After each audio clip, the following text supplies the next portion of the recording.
Hi, it's Mark Rushton of markrushton.com. It is Friday, December 25th, 2020. Merry Christmas. Hopefully we don't have too many technical snafus today, although I think everybody's online, so who knows? Who knows what will happen? Yeah, Merry Christmas. And it's sunny outside here, but it's super cold. I think we woke up and it was 3 Fahrenheit. And well, that's kind of cold. Anyway, get things going. Done the family. We'll have food later. It'll be great. And so this show, which I thought I'd kick off today, is part of what I worked on this morning, which is why musicians should make Christmas music. I know it seems rather crazy, but that's what I worked on this morning. I worked on some instrumental Christmas style music, holiday music, whatever you want to call it. And not going to show off any right now. I made, I don't know what I mean. I don't even know how much of it I made. But now, like now is a good time. You're in the Christmas spirit or whatever, or holiday spirit, whatever you want to call it. Now is a good time to make that sort of stuff, because that's, what do you call it? Evergreen? I think that's the term for it. It's something that can always get played. It can always be played. And if you market it in a particular way, if it's instrumental music, then it can, as long as it has a certain feel or a flavor or a smell, it can be Christmas music, right? Or Hanukkah music or whatever. As long as it has that feel. And or titles. Titles are very important. And so I'm working on, I worked on some a few years ago, and it was a little, edgy stuff. And we got that into some playlists here a few weeks ago, and it's done rather well. I was like, wait, why didn't I promote it properly back in the day? You figure people are just going to find it on its own. No, that's a bad way to go about it. People aren't just going to find it on their own. You have to build, you have to playlist, you have to market, you have to description, title, etc., and a good graphic. So I got a new toy for Christmas, and I'm going to employ that to help make, maybe, I don't know how many albums of Christmas music I'll make probably this season here. Maybe 3 or 4, something like that. I can really bang it out. It's not that hard. And I don't have jingle bells or shotgun shells, robin laid egg. I don't do any of that. No lyrics, nothing like that. It's just sort of that ethereal, snowflakey, spiritual sort of stuff, right? And if you title it right and you build it into the right kind of playlist, maybe it can be something year after year after year. And you can throw it in an album if you want, but who buys albums anymore, right? People are looking for something. So, yeah, that's sort of what's going on here. What's going on? Why is my computer throwing off errors? Because it's an old computer. Maybe I should have got a new computer for Christmas, huh? So yeah, why musicians should make Christmas music? Yeah, it's evergreen content. It's always going to make you money. You look back at, of course, I don't know how many years ago this was. I think it was in Forbes, and somebody did an article on Paul McCartney's Wonderful Christmas Time, and they were like estimating how much money he's made over the years, and they think that but at the time they thought he'd earned about $15 million over the years, and of course this was really before the streaming era, and they said, well, he probably earns about $400,000 or $500,000 a year just off that song, and it's got to be more today because streaming is huge, and a lot of people have covered that song. I was in a store, maybe a week or so ago, and it's like that's the Paul McCartney song, but it's it's somebody modern singing it, right, and singing it straight. Whereas Paul, we know back in the day, Paul was, working on McCartney too, and just smoking like crazy. And he probably, messing around with this Prophet 5 or whatever it was at the time. And he probably kicked it off in 10, 15 minutes, What sort of lyrics do you think I should have? Yeah. Oh, simply having wonderful Christmas time. My bad Liverpool accent. He's everywhere today with the old McCartney 3. I listen to that.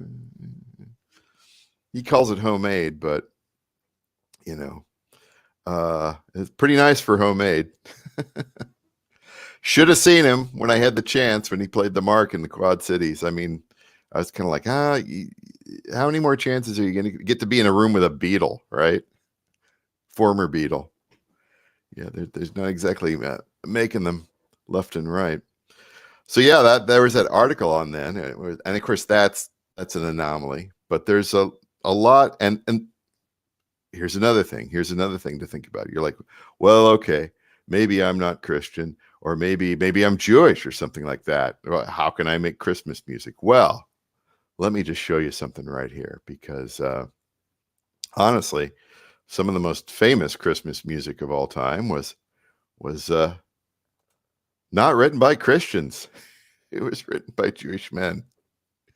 And let's start right off here with "It's the Most Wonderful Time of the Year." Of course, Andy Williams, who was born here in Iowa, he did not write this song, but Edward Pola and George Wiley did. Edward Pola was Sidney Edward Polasek, and George Wiley was, yes, Bernard Weissman. And the money those fellas made, right? Because George Wiley was on the board of directors of ASCAP forever. And so all those guys are dead. But as a songwriter, I mean, they're wherever their money goes from, whether it be relatives bequeath, donate, however they handle their future royalties, collecting a songwriting royalty for 70 years after their death. So Edward Pola died in 1995. That's 2065. George Wiley, 2003, 2073. I guess before that, and of course, I'm sure by the time we get to those years, the lobbying arm of the record industry will kick it up to 150 years, in perpetuity.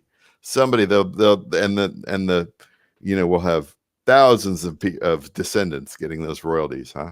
But it's not just this song. Sammy Kahn, of course.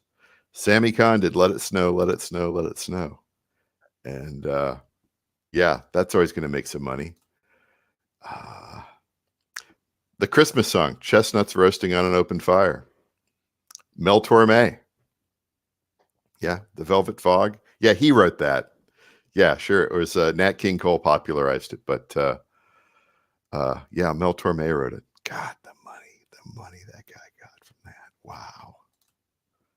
And then there are people like Johnny Marks. Johnny Marks was Jewish too, and about all he wrote was Christmas songs. The guy was smart. Look at this here. What do we got? Rudolph the Red-Nosed Reindeer, "Rocking Around the Christmas Tree," "A Holly Jolly Christmas." The guy owns like an entire hour of musical time in the store. "Silver and Gold," and then some song that Chuck Berry did. But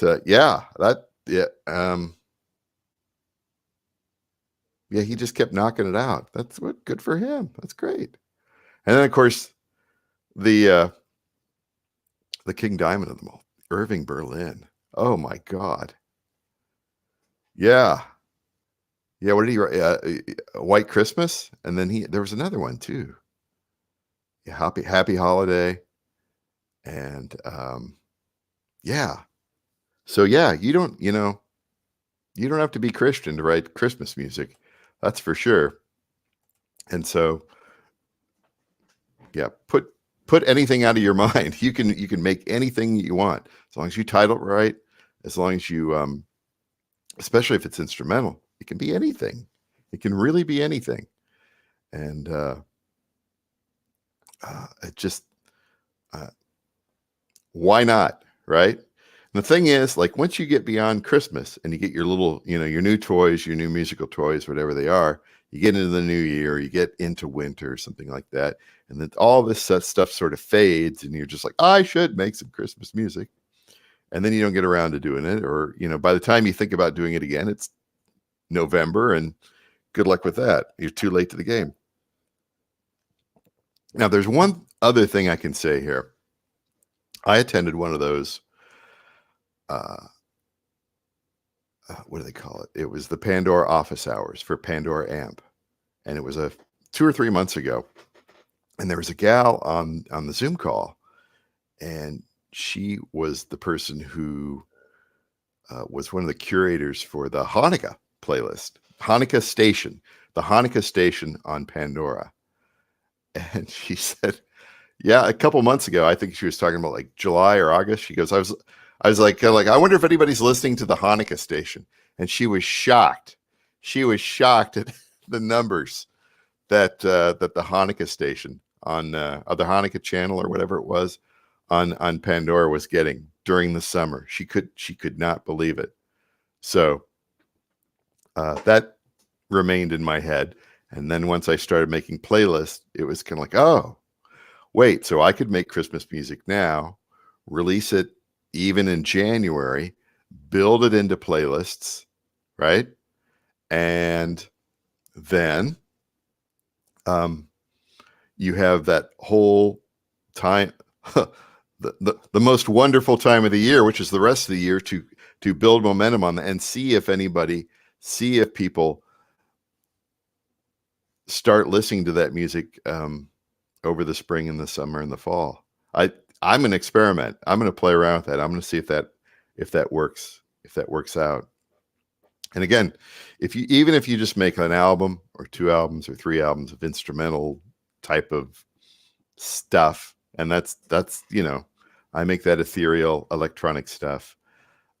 You can build a lot of different playlists into that. Use a lot of different graphics. Use a lot of different titles for those playlists, and also use a lot of different descriptions. And I'm speaking mainly about Pandora, just because Pandora has such great immediate feedback. But I'll have time to do it on Spotify as well. I'll have time to build something into hopefully into Spotify and get followers, get listens along the way. There's ways to sort of find that. So that's why musicians should make Christmas music at any time of the year. And but now that I got my new toys, I'm kind of like, I'm in the mindset right now. I'm in the zone about that.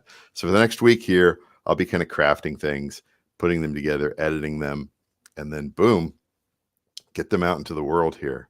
I know it seems weird. It seems weird. You're going to release a Christmas album in July? Yeah. There's work to do. There's work to do. I got a gig. Anyway, back to the grind here. If that's it for now, I'm Mark Rushton of markrushton.com. You can find out more about me with links in the description, and we'll talk to you tomorrow.